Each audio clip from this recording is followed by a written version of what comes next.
Blainville. Je suis ici avec Film Transit International, qui est un distributeur international de films. On est en business c'est depuis 1982 qu'on vient au MIP. Ici, on a notre Flyers, qui est notre outil. C'est comme le menu des films qu'on présente ce printemps.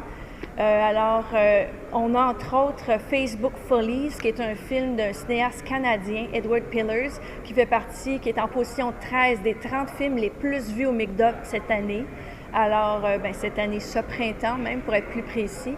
Et donc, nous, notre spécialité, on est vraiment une plateforme, on distribue des films canadiens, américains, internationaux, partout dans le monde. Donc, on les vend partout. Donc, que ce soit chez nous, que ce soit notre spécialité, notre créneau, c'est vraiment les télédiffuseurs publics.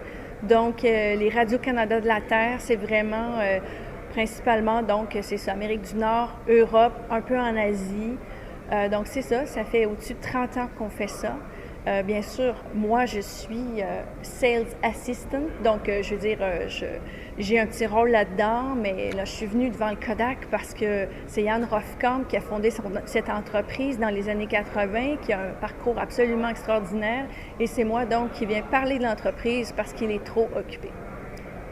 Alors... C'est quoi les défis que vous rencontrez dans votre travail? Les défis, c'est un défi extraordinaire parce que le documentaire est très important. Au Québec, on se bat beaucoup pour le documentaire, au Canada aussi, dans le monde. Donc ça, déjà, produire un documentaire, faire un documentaire, vous comprenez, c'est un défi important dans le sens qu'il faut croire à sa cause pour se battre, pour l'amener jusqu'au télédiffuseur. Donc, le cinéaste a cerné un sujet, il l'a cuisiné avec amour parce que, je veux dire, faire du documentaire, on va à la pêche, c'est une œuvre de feeling, c'est vraiment une œuvre de cause, c'est toujours tellement touchant, tellement bouleversant, c'est extraordinaire. Moi, je suis amoureuse de documentaire depuis toujours et j'en ai des histoires. D'ailleurs, c'est comme ça que j'ai commencé. J'étais étudiante, journaliste, recherchiste, puis c'est comme ça, là, il y a plus de 20 ans. Ensuite, quand on est distributeur, le défi, c'est d'amener ce documentaire concocté avec amour jusqu'à la télé et là, de défendre les idées. Et là, ce qu'il faut comprendre, c'est que du documentaire international, c'est comme de la dentelle faite en France.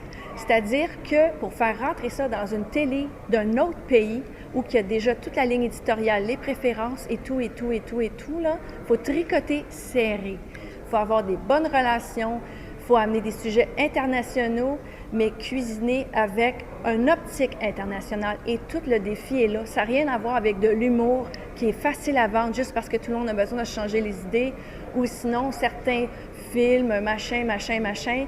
Surtout que le documentaire aujourd'hui, on est dans l'ère de l'infotainment. Ça veut dire qu'il faut que le documentaire soit fait, écrit comme un thriller, alors que c'est de l'information. Les exigences des télédiffuseurs, vous n'avez pas idée combien que c'est sérieux et c'est incontournable. Il faut leur servir un film comme ils aimeraient le faire eux-mêmes. Puis en plus, quand on arrive dans l'international, les stations télé qui ont du cash prêt pour mettre dans des films d'un sujet étranger, qui ne savent même pas si les codes d'écoute vont être grands. Vous comprenez là toute la dimension marketing de la chose? Alors, c'est du grand art.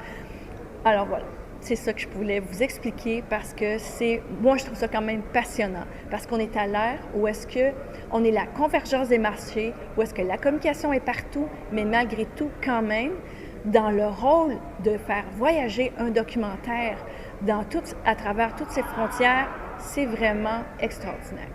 C'est les acheteurs qui sont envoyés ici, les programmeurs, eux autres sont à la station télé, puis eux autres, c'est une fois que le film est acheté, tout ça, bien là, ils construisent l'horaire de diffusion et tout ça.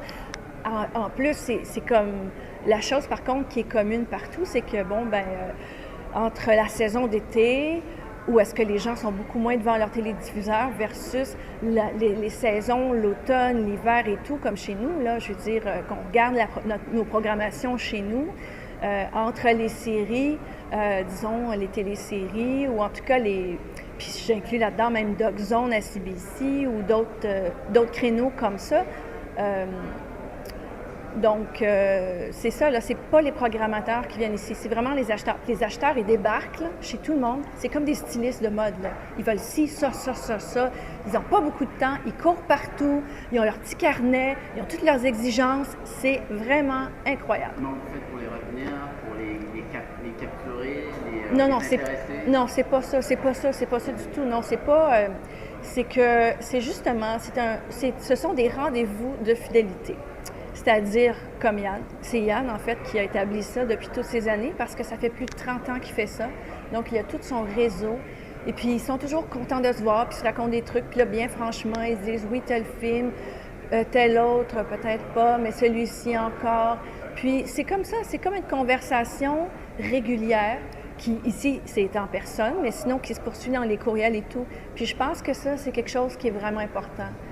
Donc, c'est de la loyauté, c'est de la confiance, c'est des intérêts qu'on a en commun. Les gens viennent voir Yann parce qu'ils savent que c'est un bon critique, qu'il a un bon œil, qu'il aime des sujets apportés avec un point de vue nouveau, intéressant. Il est très, très, très, très exigeant, Yann. Il fait aussi des conférences pour présenter l'art de faire du bon documentaire. Donc, ça fait partie d'un tout, en tout cas. Et c'est comme ça que ça fonctionne chez nous, dans notre entreprise.